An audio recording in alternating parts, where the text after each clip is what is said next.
আসসালামু আলাইকুম রহমতুল্লাহ। বন্ধুরা,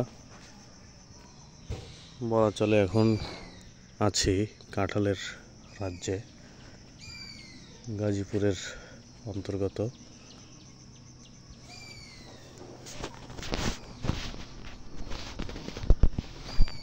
মাওনার অদূরে একটি জায়গা, একটি বাগানের ভিতরে দেখছেন এই পুরা যতদূর দেখা যাচ্ছে সবটাই শুধু কাঁঠাল,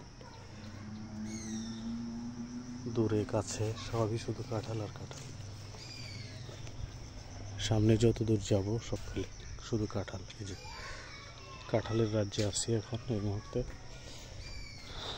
বলা চলে। তো যারা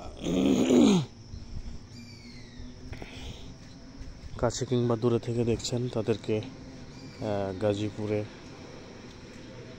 কাঁঠালের দাওয়াত। যদিও গাজীপুর আমার জন্মস্থান নয় বা বাপদাদার ভিটা নয়, কিন্তু এখানে এই যে দেখছেন গাছের, এই যে গাছে